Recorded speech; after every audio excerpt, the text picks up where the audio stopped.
Good day, everyone. It's about well, not about, it is the 5th of March, 2023. And here in Baranovichi, Belarus, it's, I guess it's around, I don't know, it's about freezing temperature. So it's right around zero. It's not really cold. This winter hasn't been nearly as bad. It's not as bad as it was last year. Last year when I came here, it was like 10 below zero. I think because I landed actually in Moscow. And because of some, there's a joining of this, of the union state between Russia and Belarus. So I got kind of stuck there, even though I had a visa for Belarus, and they're making a union state, but yet the Russian customs would not allow me to go to. I think I talked about this in one video. They would not allow me to fly to Belarus because it's a union state, even though I had a visa for Belarus, even though I don't need a visa for Belarus. I had one anyway, because I was coming from St. Vincent and the Grenadines, and there's a lot of countries you don't need a visa to go to Belarus. That all, you can just go. I don't know, you have to look up on the website if it's anything that interests you. And by the way, you can go from Belarus into St. Vincent and the Grenadines also without a visa. It's one of the few countries in the world. There's like Venezuela and Belarus, that the Belarusians, if there's any Belarusians watching out there, you can go to those countries without any kind of visa. But normally that would be like a travel visa. I was coming to live here actually, but you can travel here and then stay and live, because if you're allowed to anyway, if you have a visa, then you can do that. So I would have had no problem. But anyway, they were going to ship me back to St. Vincent and the Grenadines. And even the customs people didn't like that law. They said it's kind of messed up. But Russians, they follow the law. Even Putin follows laws. They're like a lot of people, you watching some of these video vlogs, and they say Russia is very legalistic, which it is. So they follow their laws. It's not like the United States, which makes laws and they just break them all the time. It depends on the person, I suppose. Germany, they go by laws too very much. So they're very, very legalistic. It's just certain countries are not. Makes you wonder about Germany nowadays. So I don't know. Things are getting somehow very bad in Germany. So as everybody's talking about, I mean, everybody that's a thinking person and an observing person, I mean, like you watching this video, of course. But anyhow, I had to fly. I came through Amsterdam Schiphol airport, and then luckily I found out that and they were trying, they even had this guy, and he was going to escort me back onto, somehow onto some plane that leaves and goes back to Schiphol. And then from Schiphol, I'd be forced to go back to St. Vincent. And of course, I have no place to stay there and nothing, no way to get back even. So, but instead, they told me at the customs in Russia that I could go actually where I want, but I just am not allowed in Russia. But the odd thing is, as I mentioned in the other video, I had a letter from the ambassador to the United States, the Russian ambassador to the United States, stating explicitly, I think it was in Russian and in English, that I do not need a visa to transit through Russia and go to Belarus. Anyhow, but that's not a law. And even if the ambassador was appointed by Vladimir Putin personally, I guess it still didn't matter. It was very strange, but that's how that was. But anyway, they allowed me to go to Turkey. So I went to Turkey and stayed there for, I don't know, 4 or 5 hours. And then I got a plane going to Belarus. So that, I think I had to stay 2 nights in Moscow airport. They have it's not like the States. I don't think there's any place to stay in transit zones, but some of these countries here, like in Belarus as well, they actually have hotel rooms, sort of. Not, nothing really luxurious or nothing, but you can actually stay there. And it's not super expensive, so that was not such a bad thing. But staying in the airport for, like, I don't know, 48 hours or something, finding something to do, whatever. But what I'm going to be talking about today is not about transiting. It's going to be about, there was something that there was it's in the, there's a guy He's the Deputy Security Council Secretary of Russia, I'm presuming. I don't think it's Russia's any kind of representative for the Security Council of the United Nations. But anyway, his name is Alexander Grebenkin, and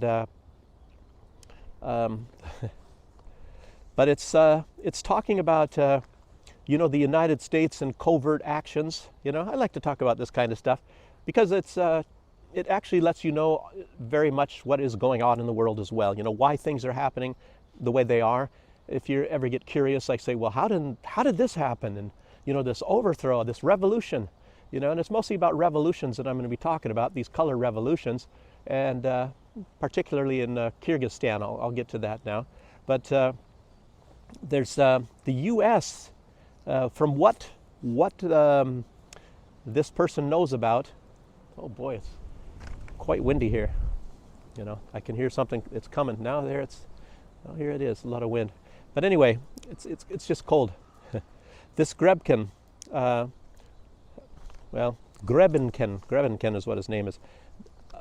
He's talking about what they know of is that the United States has handed out $66 million to these groups inside of Russia, to protest, and T-shirts, and bus rides, and even to rent places where they teach them how to conduct these these protests and things like that in Russia. So, but 66 million is nothing really, but it's they know of at least 66 million. And these are, they're called pacifist actors inside of that, inside of these countries when they're trying to do these overthrows. And but that's nothing when you think about it. What Victoria Nuland herself has admitted, that it's they put in $5 billion into Ukraine. But like I'm saying, that in Russia, that's all that they know of. They only know of this 66 million, but there's probably a lot more. And there's a lot of different organizations, and it's not just the organizations that I'll be mentioning in a few minutes. Oh, I came out of the forest. It's windy. I was trying to get to some other area instead of, standing there walking around. Maybe you don't want to see trees. Maybe you want to see some other things here. It's kind of a lightly snowing, and my hands are starting to freeze again. But anyway, they put in $5 billion, and that $5 billion, I believe that was over.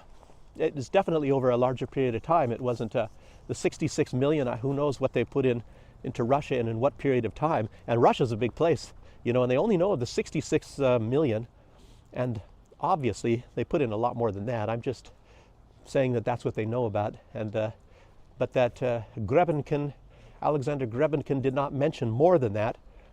But I'm sure he knows that there's going to be a lot more than that. Depending on all these different regions in Moscow or in Russia, they can't possibly, monitor all these regions. And then, of course, there is these states that are also part of Russia, such as Chechnya, and and some of these other ones, Dagestan and the Stans, and there's other republics inside of Russia as well. But that's a part of Russia. So. Let's get to that one. More than you can shake a stick at, I guess. Whatever. But the 66 million, like I said, it sounds like very, very little. And Victoria Nuland, she's admitted to this 5 billion. She's done that in videos and whatnot. And but whether, and she works very, very closely with George Soros. As a matter of fact, they practically shared offices in Ukraine, as I've mentioned. They were, if they didn't have, they probably went and used the same bathrooms, while you're sitting there and, talking to representatives of Open Society Foundation of George Soros. That's one of his personal places is Ukraine as well. And Victoria Nuland, obviously, she's the one in charge of all that. Biden, as you know, I talked about that too. These are personal property of these people. They makes you wonder if they're not fighting against each other. Who gets to, be in the most control of Ukraine. But Victoria Nuland does not say if this 5 billion, if that includes money coming from George Soros or not. I guess that is Victoria's Secret. So you don't know. You don't know. You know, I would assume that because that's a lot of money. That's $5 billion. I would say that includes Soros, and you know she's working with Soros. So, you know, they say, how much money did you spend this month? And Alexander Lukashenko, the president of Belarus, he has mentioned that there are people. I mean, he's mentioned it publicly here. You know, so he's got some guts. He can mention these things. It's very strange that the Western leaders, they just make up some kind of lies on things that they don't even know about. But here, you know, they have a very good, you know, intelligence network, and they know that there are people in Belarus that have no source of income whatsoever, and yet they have very nice apartments, and they have nice cars, lots of spending money, and yet there is no source of where they're getting all of this money. And I know people that know people that know people like this, you know, that are, and of course they're very vicious anti-Belarusian government people. So obviously they're part of this as well, you know, terrible, you know. But there's, I talked about this revolution that was staged in 2020. You know, it was, it didn't have that much success, but it was getting that way, you know, and they started turning violent. They haven't had much success in Russia. There's Russia very strongly, physically nationalistic. You know, sure there are nationalistic people, you know, in Belarus as well, but it's just a much different society, and they've been working on Belarus for a much longer time. And then you have the borders here. Russia, for the most part, borders a lot of, at least mostly sympathetic Russian states. But in Belarus, you've got the Baltic states and Poland that are viciously rabid anti-Russian, and any sort of alliance or friendship between Belarus and Russia, of course they're not going to take kindly to that, and they're going to be working against it. And you know, these people are also, you know, put into power by the West, you know, these Baltic states, you know, because there's a sympathetic to Russian population there, and how would you do that? You know, you go, like, say if you have 30, I think in Moldova, and I've heard that it's like 40% of the population are very pro-Russian. So how do you get to become a leader of a country when 40%, I mean, that's anti-Russian, when 40% of your population are very much against this? You know, very, very strange. And then you have Transnistria right next door, where it's probably 60% pro-Russian, or maybe even more so. It's sort of a strange place, and I should be talking about that. I'll mention that, Transnistria. As you already know, that Ukraine has sent some forces there, and I think it's just a ploy. But it doesn't make sense either, because Russia doesn't really have forces there. They have a peacekeeping force there, and I believe there's some Moldovan peacekeepers there. I don't know if there's Ukrainian, not really soldiers, because of all the, you know, there's ammunition and all that there from old Soviet times, old ammunition. You've already heard all this on probably other channels, so who knows what's going to be going on with Transnistria. But maybe it was just to try to get Russia to send troops there, you know, as a diversion. You know, but apparently the Russia has troops here in Belarus, and I don't think there's anything going to be, you know, started by Russia. But it's probably to tie up some of Ukraine's forces up in the north. And if Ukraine ever gets wise, they're going to start maybe pulling their forces. But then again, that might start to encourage Russia to try to convince Lukashenko to send troops in from the northern border, from Belarus into Russia. But I doubt that's going to happen either. I don't think Lukashenko is in for that at all, to be honest with you. But I should mention then, I was going to mention this later, but I'll mention it right now because it kind of fits right in, that you've all heard about this attack on this, I believe it's a A-50 or A-5 Russian spy plane in near Minsk. It's a military base south of Minsk, and well, I don't know about you say Ukraine or supposedly partisan Belarusians or whatever, you know, launched some sort of a missile attack or drone attack on this plane, um, and they said they destroyed it, which turns out to not be true. Let me tell you something. I personally, less than a day after that attack, I saw this plane, and it was fine. It looked like it didn't sustain any damage whatsoever. But I can testify to that. As a witness, I saw this airplane that they're talking about, that they said they destroyed, and I saw it flying in the air. So, and I saw it very close, within a couple hundred meters. I saw that airplane. So, anybody out there, even Alexander Makuras, he says he doesn't believe it, and he's absolutely right. But I can say that I witnessed that plane is still flying, and there's nothing wrong with it. So, I'm not going to tell you why. I'm not here to. I could have said that right away after this attack, that I saw this hours, just some hours, like I said, less than a day after this attack supposedly happened, and I saw that airplane. I could have said that, but I didn't, you know.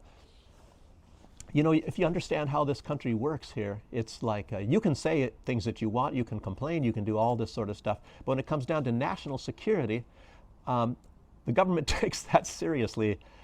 If there's something they don't want you to say, you better not say it, you know. But I didn't know, so you know what is their official story? I now know that their official story is that there's, you know, I don't know if they said there was no attack. I sort of think there was an attack. I think there was an attack, but and they sent drones and they were way off. I'm just guessing. I'm just guessing because apparently some vloggers said that they heard some explosions. But you know, I hear things that sound like explosions all the time. And I don't know, it makes you wonder if it's from military bases or if it's just, you know, some sort of a play on the ear with wind, because where I'm living, for example, I hear these things, oh, it sounds like explosions from, you know, from like maybe half a kilometer away or a kilometer, and it, you know, and it's not. You hear more and more, and then there's no report of any kind of attacks or explosions here, at least not yet. Hopefully Ukraine is not going to be that stupid. You know, you heard about Ukraine also. I'll mention that too. I wasn't going to even talk about it, but these terrorist attacks across the border into Russia, and you know, people mentioned this one when they shot at this car, the very old Lada from Soviet era Lada car, and they shot and killed the driver and injured one boy, I think 10 or 11 years old, and then I think there were two girls in the car, and he got them out of the car. I think his name was Fedor. And he told them to run to the woods, and they ran to the woods. He was injured, and of course he's recovering in a hospital now. Hopefully he's going to be fine, you know, and they're going to probably make him out to be a hero because he pulled the two girls out of the car. They were probably going nuts, so crazy, scared, and the boy had the presence of mind to get them out and to, you know, knowing it was wise to run to the woods at 10 years old. That's pretty good. That's pretty good. So. But this is not the first incident where Ukraine, unfortunately, and I don't understand, I'm not saying, like I said, the Ukrainian people, but they got a lot of these nutsy type of guys. You know, you can take the U out and put an A there, and they have nothing against going after children, you know. And that's one thing that really, you know, made it so I have no sympathy for these people, because I remember, you know, all of these years, these what is it, these 8, now it's 9 years at least, where they've been attacking the Donbass, and they made it a point to attack children in school buses, you know. And how the United States government and these Western governments can support people like that, you know, it's beyond me. You know, they just like ignore it, and then they'd say, oh, they are what they are. I think that's what Zelensky says. Zelensky also said that Russians are not human beings, that they're species. So obviously he's in favor of all of this sort of stuff as well. And that the West, you know, and it was, you know, you talk about the World War II and with the Allies, and they combined together to defeat, you know, this ideology supposedly back then, but it never really was completely defeated. And as you know, Ukraine and the Baltic states and Finland, you know, which shows today, and they backed this ideology of Germany in World War II, and they're going against Russia again. So it just shows that this never really worked. You know, these people were not defeated, and I'm just wondering what the scope of this military operation is going to be, and what's going to be the outcome at the end. Is Russia wanted to de-nuts this Ukraine, and that's not going to be possible, But I don't know how they're talking about doing that, and so let's just see what happens. And the United States, of course, after World War II, they kept those people going. They funded these people also to keep that ideology going, And you think that they hated this ideology, but the government didn't. The government's very strange. You can always, wonder that what you hear from the government is not necessarily how they actually feel, what their attitude towards something is. I was in the government too, and they go by the enemy of my enemy is my best friend, and that's what they live by. So, if their enemy at the time might be the Nazi regime, then it is, and afterwards it's not anymore. They think on economic terms. How do we benefit our desires? I'm not going to say country, because I don't know. It goes beyond countries. So, we can talk about that in the future when I'm making more videos. So, but subscribe. Sometimes I forget to say that. Go ahead and subscribe if you're first watching this video. I'm going to get better. I'm going to be moving to Minsk very soon. And that's another thing. I looked at went to my apartment, and it's actually going forward. The bathroom, it's going faster, than I was expecting. So it's probably going to be finished here in March, and by April, barring some sort of any kind of a weird thing happening, I'll be moved into Minsk in the apartment at some time, no later than April. So, and this is March, so very soon here, people, very soon. And then things will get a lot better for me, and I'll probably make better videos. The weather's going to get better. My hands aren't going to be freezing to where I feel like, I got to get out of here. I got to get back home. But let's talk a little bit more about this guy, this Grebenkin, this guy from the Security Council, the Russian Security Council. The way Grebenkin is saying that the United States has been funding this stuff. Actually, it started before that, much before that.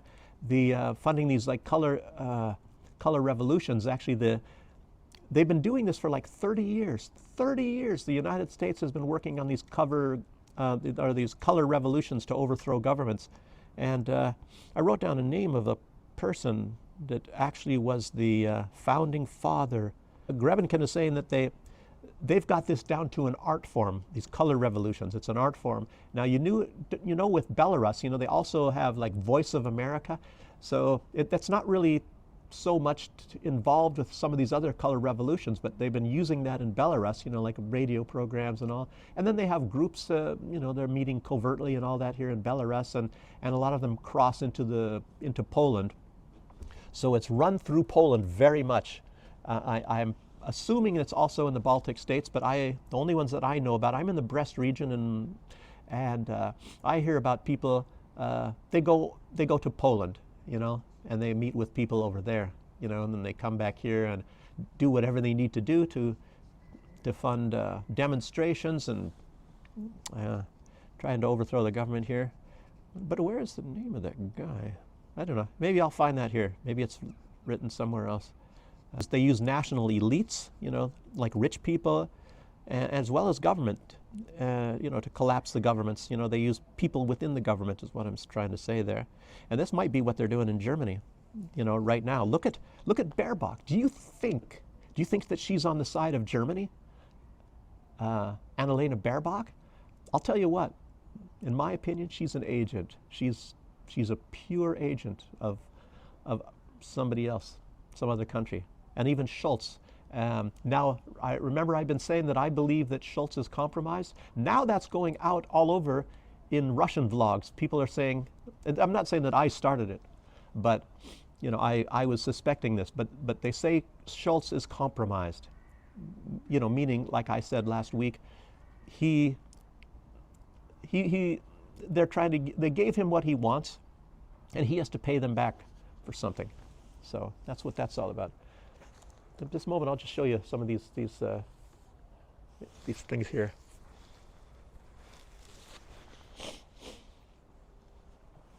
Somebody's inside there. Oh, it's unlocked. And a BMW there.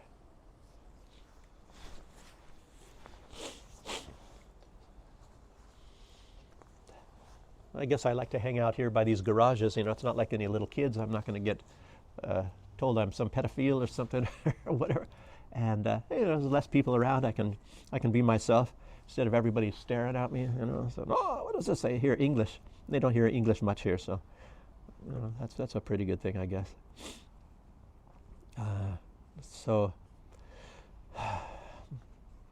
But anyway, these color revolutions, you know what happened in Ukraine. Everybody knows that. I mean, that's a familiar story. I'm not going to talk about that because it's talked about so much, you know. I already mentioned Victoria Nuland and the big money that they put into overthrowing the government of Ukraine. You know, and they knew that Ukraine was a key to Russia, that they had to get Ukraine. You know, and this whole thing, obviously, the whole thing is to go after Russia. The U.S. owns a lot of the press in Germany, a lot of these magazines. I'm not saying all of them, and I'm not saying all reporters, but they pay reporters. There's a book called Gekaufte Journalisten in Germany, and when I went to Germany, I was trying to find it. You can't find that book. Obviously, they took it off the market, but it was a very well-known, very prominent German reporter. He was dying of cancer, so he had nothing to lose, and he came out and said how the United States pays reporters and things, you know, maybe in cash sometimes, obviously in cash, but also with houses and new cars, vacations, and all sorts of things if they write stories and tell the stories the way the U.S. government wants those stories to be told. So, in other words, to control the minds of the German people, you know, that the USA is a bunch of good guys and all that, and not to put bad things about the USA, and of course to add bad things about, you know, whoever the USA finds as their enemies. Hearing something here. I don't know. Maybe it's just the echoes. Something happening somewhere in the way the wind is carrying. It sounds like it's right behind me almost. So, yeah, it's very strange. I can't find. I wrote down the name of the founding father of these revolutions. Maybe I'll get to that. Maybe it's written somewhere else in my notes here a little bit further on. So don't be impatient. Don't be impatient. So let's see. But now let's go to these other revolutions that happened also recently. There's the Tulip Revolution. That's in Kyrgyzstan, and that was a famous one. Comes a car here, watching me. Of course, it was in Kyrgyzstan, and I stare right back at him when somebody looks at me like that. Sorry about that. I'm just kind of I'm a guy like that. That's not good, I guess. You know, if somebody gets confrontative with me, I get that way back. So, luckily, I haven't got myself into some, you do it to the wrong person. Somebody feels they have the right to stare you down, and you stare them right back. You know, you could be removed from the earth a little bit earlier than you think your time is coming. But the president, I guess, at that time of Kyrgyzstan, his name was Askar Akayev, and that revolution was prepared by, I mean, it's just well-known facts now, by the U.S. State Department with USAID, Freedom House, the NED, National Endowment for Democracy, which a lot of people call the second CIA, I guess. And there's the National Democratic Institute and Radio Liberty. That's probably a lot like this, what's this one that they use in Belarus here? I think it's, I mentioned it already, Radio Free, what was it? Gosh, I've even forgotten. Oh, Voice of America. Yeah, and they probably have that Radio Free Liberty. Maybe that's even replaced it. I'm just talking about what I knew from before, you know, when I was in the military and all that, and some years afterwards. And they also, it was the American University at Bishkek So right in the universities, of course they do that too. You know, they have programs. They even buy professors.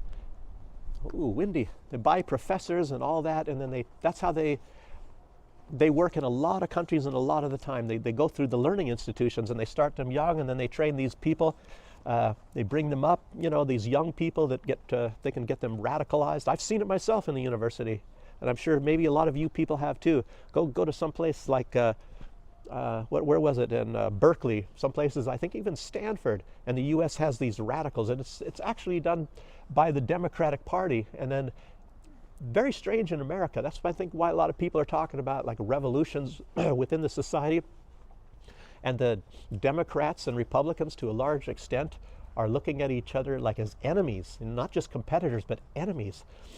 And what was it? Like I just said last week, you have to watch the last video too. And it's like some of these radical Democratic groups are saying their biggest enemy is the Republican Party.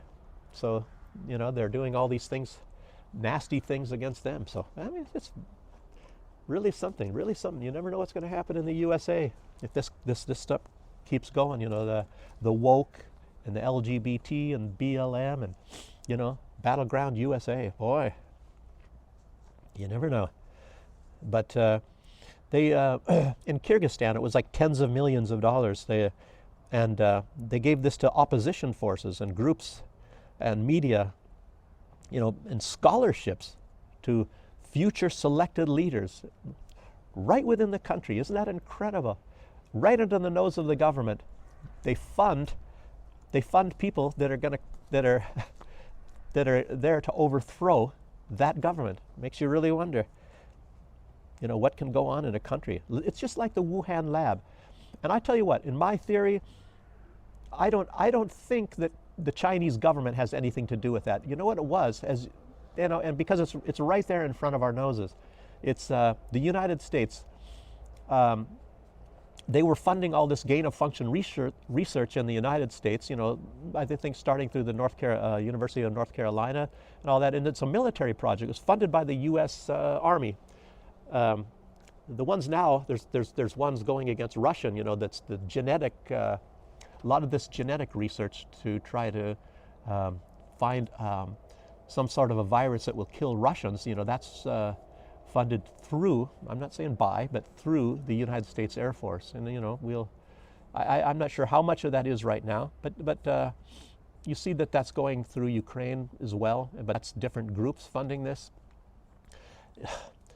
You know, and Israel, I don't know if I should even mention that, because you know that they're trying to find genetic weapons, something that'll, you know, find certain genes that maybe Arabic peoples have, and then get them infected to where it won't harm groups like in Israel. But then you got to also realize that sometimes the genetics are the same, and they might end up killing the wrong people if this stuff ever really does come up. You know, there's these laboratories, you know, and they're working furiously. They're working furiously to try to find these types of viruses, invent these viruses that kills off genetic groups. And if you don't believe me, you know, just stick around for about 10 years, maybe even sooner, and you're going to find out yourself that what I'm talking about is not just a bunch of poppycock. So, yeah.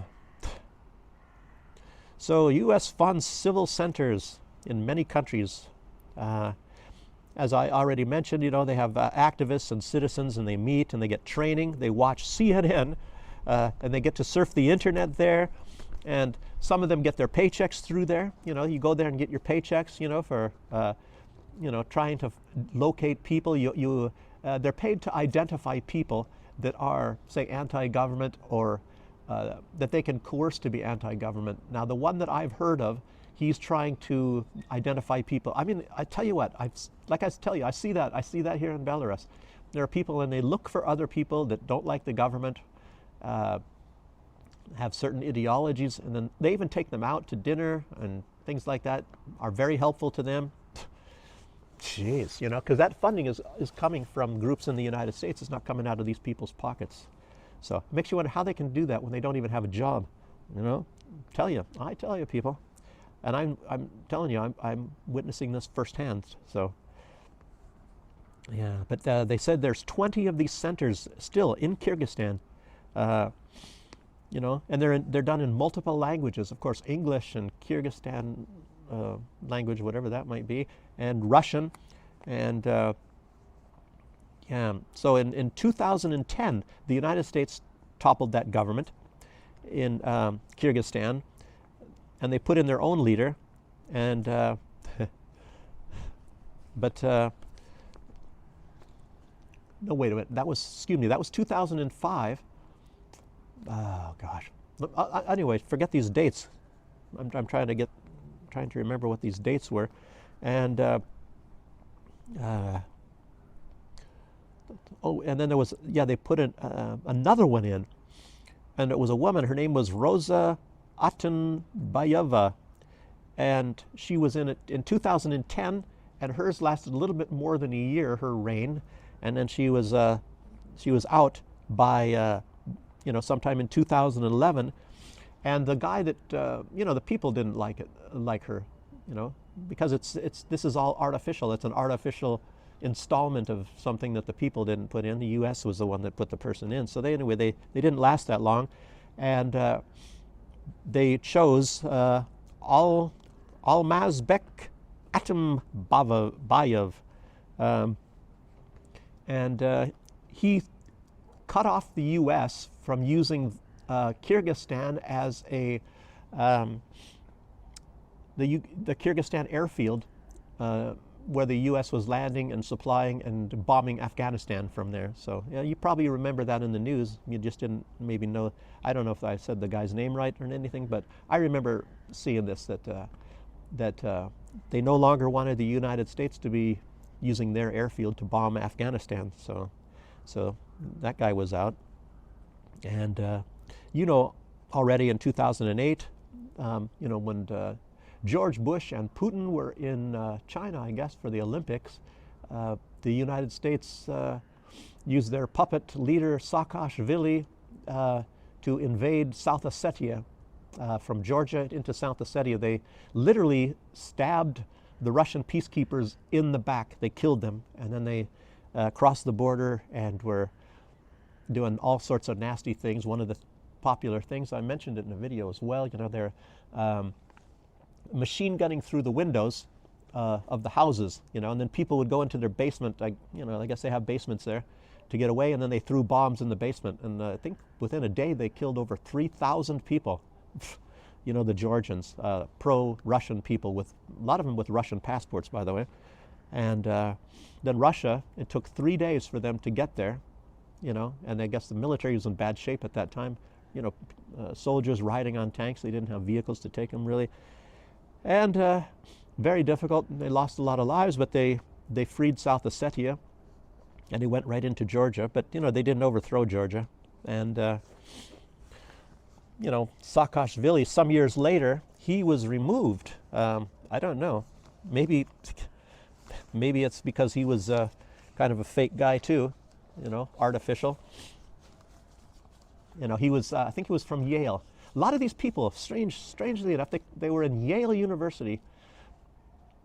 I should make a list whenever I hear this and start writing down where these people got their education. So I don't know. It's like Skull and Bones, probably. Skull and Bones, I guess, was in Yale. Who knows?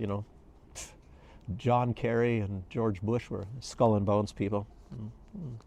And you hear about that they had to, even part of their initiation is doing homosexual activities or something. I don't know. That's what they say. But Saakashvili, he was when he left Georgia. I guess he was run out of there, and then he went to the United States, and he was a lecturer in Tufts University in the United States after that. And then right after that, he went to Georgia, and then he was some big shot politician in Georgia, and he was making waves there, and everybody calling each other corrupt, and they're all corrupt, and they're calling each other corrupt, saying, "I'm not corrupt, but you're corrupt." You know how that is.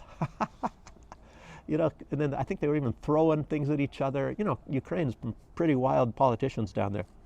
And yeah, so, but Saakashvili, he's got to remind you of, that there's a movie, and of course I think it's done after a book, and it's called Catch Me If You Can. Leonardo DiCaprio plays, I don't remember the guy's name, but he's I guess the word I guess you'd use is a bullshitter. And Saakashvili must be one of the most amazing bullshitters. You could probably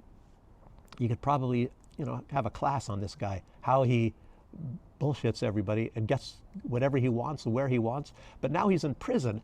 Very strange, because he returned to Georgia, the Republic of Georgia, in 2021, and I don't know how he expected he wasn't going to land in prison, but I guess maybe he thought that he was such a big shot they wouldn't put him in prison, but he's still in prison now, which is probably a good thing. Okay, now I remember. I found it. I told you I had written here. One of the founders of these color revolutions, I guess the guy's name was Gene Sharp, and he's a political scientist. Andrei Martinov, whatever, probably said his name right. But anyway, he doesn't like political scientists, so you can probably tell him about that. He might even do a video on that. Martinov. Andrei Martinov, that's his name. Watch his channel. Smoothie times 12, I think is what it's called. And anyway, I think this guy was writing in about the 1980s, and he kind of envisioned that. And one of the first other revolutions was this. It was called the Bulldozer Revolution. That was in the year 2000, where Slobodan Milosevic was overthrown. So that was an operation. That was a color revolution as well. I didn't even know that.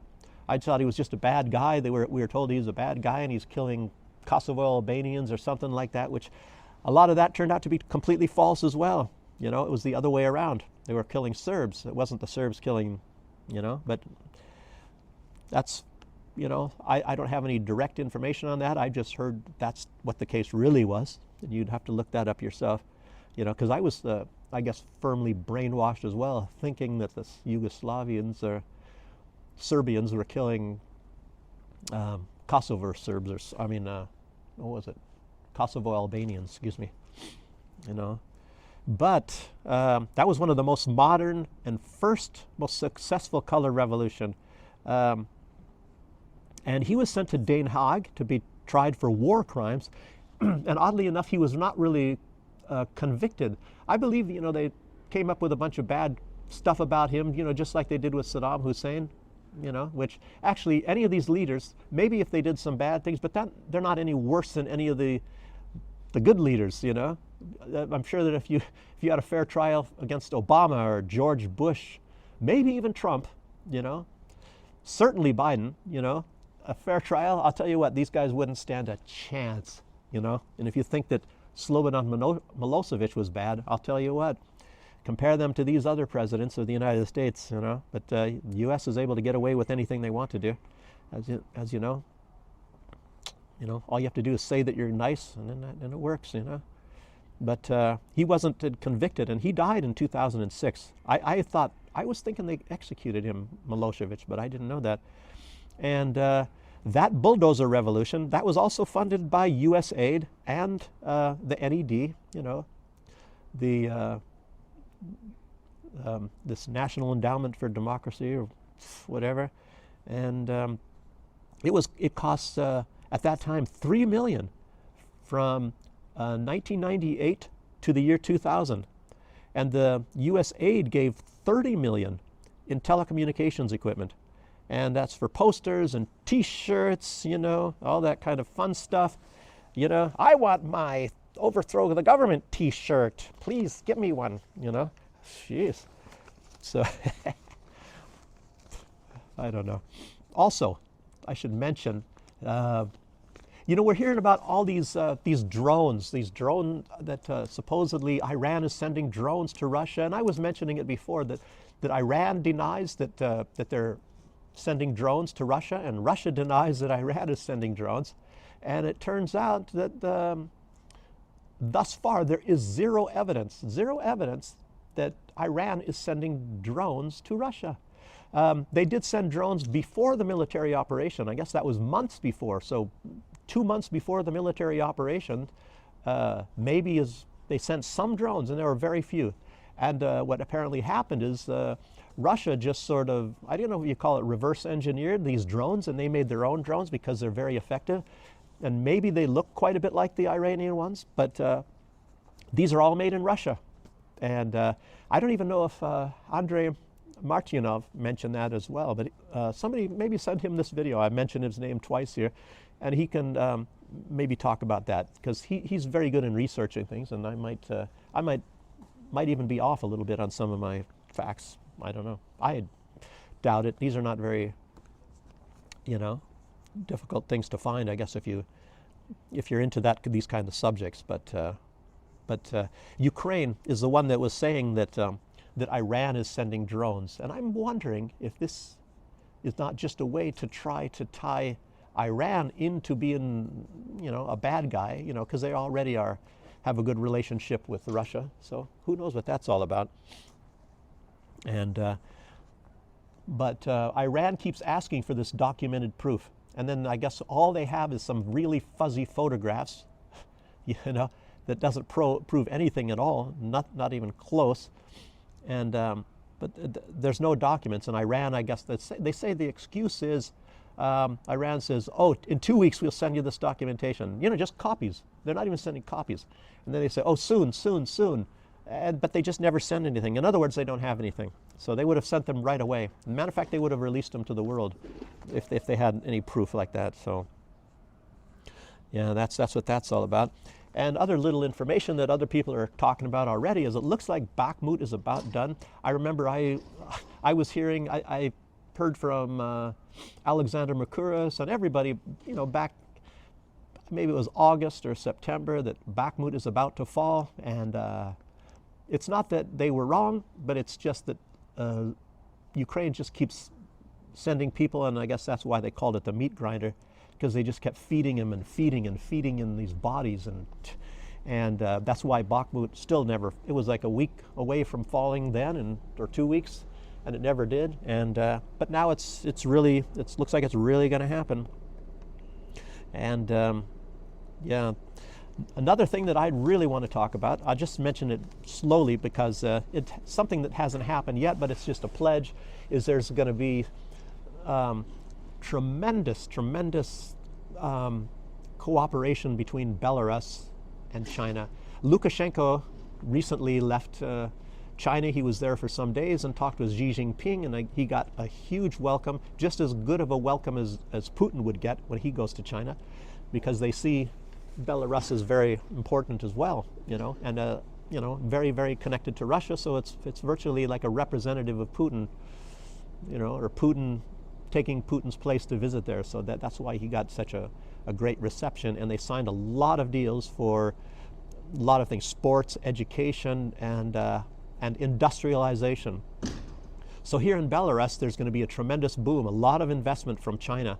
And they have like a very, very, very close relationship now. I guess it's like almost, it's not as much as like the union state between Russia, but it's next to that. So it's going to be very close. And as I told you, I'm in Russian classes. Well, right now it's kind of like almost a private class, because there was 6 people that signed up, Chinese.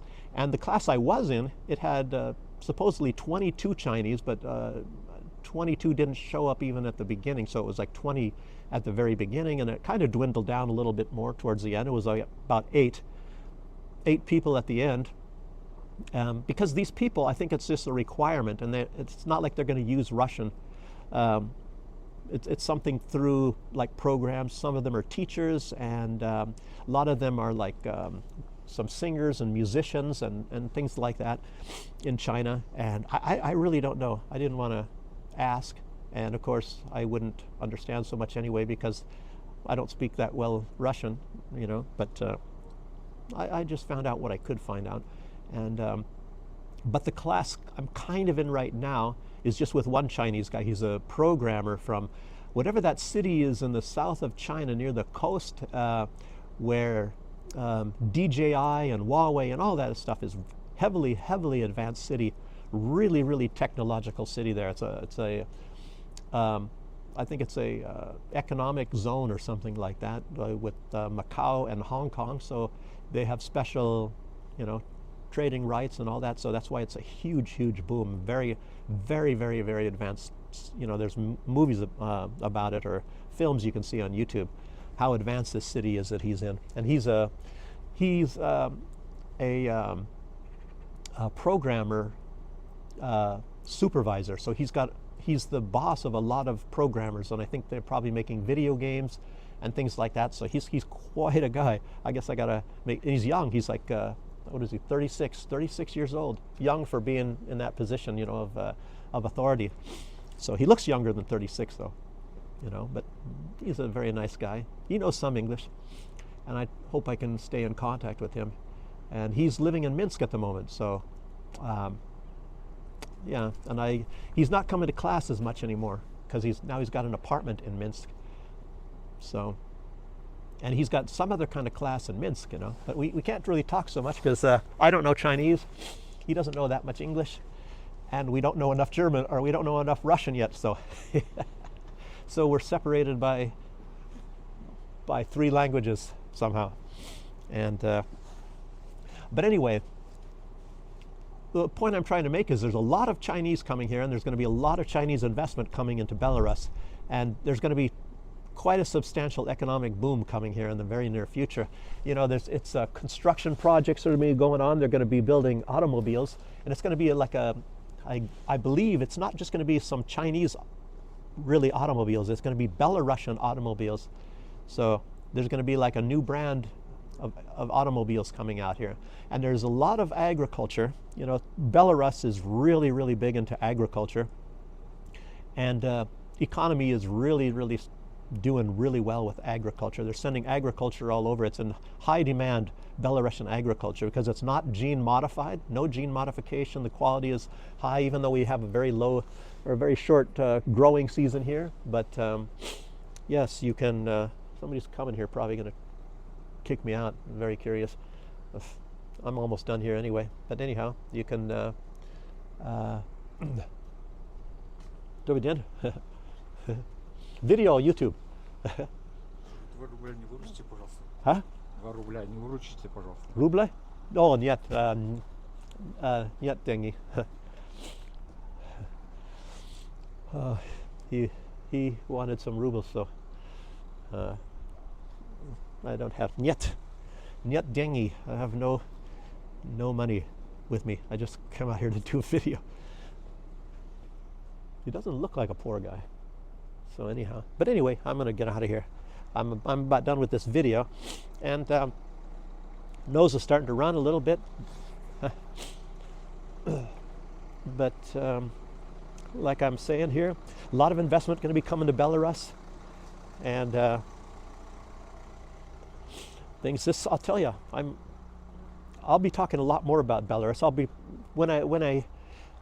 I'm hoping I have more time too, but probably in the future I'll have even less time. So I don't know if I'm going to be able to prepare videos as well, but I'll just be in a better setting. I can be in my house. I don't have to have a runny nose and freezing fingers, and I, don't have to worry about everybody watching me or something like that.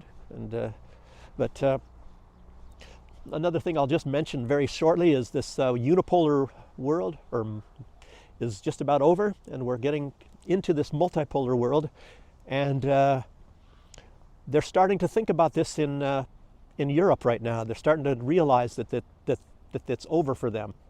It's over for the United States. It's over for Europe. And these arrogant unipolar people, their time is going to be running out. Who knows how long this is going to last still? Actually, it's not really even a unipolar world at all anymore. The United States does not control the world anymore, in case you haven't noticed. It's coming gradually and more gradually. If you looked at Saudi Arabia is coming on board, India is coming on board already, South America is going to be coming on board, Africa's on board. You've got the STAN nations on board, China, most of Asia, the Far East Asia, except for Japan. Japan is part of the West. South Korea is probably part of the West. You have Australia and Europe and the United States, and that's about it. But when you talk about who's going into the multipolar world, you got the vast majority of the population on Earth, the vast majority of the land mass on Earth. So I'll tell you what, and the United States cannot get all these other nations to conduct war against everybody else. And France, I don't know, they're talking about, oh, they have to be a lot more friendly to these African nations, you know, because they were ruling them by occupation all this time. And Mali and all these people, they're kind of throwing them out. And the Wagner organization, this private military organization, you know, they're using them maybe to go against their different types of rebels and whatnot. And they're not using French. French aren't helpful at all, I guess. So their colonies, which they still are colonies, I guess. Even if they're not officially colonies, they really are. But the colonies are now like saying, get out. And I don't think France is going to want to use military force because that looks really bad on them. And, you know, there's going to be too many people against this. So anyway, the multipolar world, it's here. It's not coming, it's here. And it's just going to get stronger. And you'll see that in the next coming years. It'll become more and more obvious. So anyway, and I'll be talking about that a lot more as well. And I'm, like a lot of other vlogs are. Alexander Makuris, I just saw one recently from him, so I was quite impressed with that video. He was talking about that, you know. And of course, Alex Cristoforo, I always like his things too. And I haven't been having the time to watch a lot of these other videos from people. Oh, I'm getting kind of cold. I'm going to get home here. And, but, so, like I said, subscribe or push a like button or something like that. Can't even talk, my mouth is frozen. So, I'll see you on the next one, whenever that's going to be. And thanks for watching.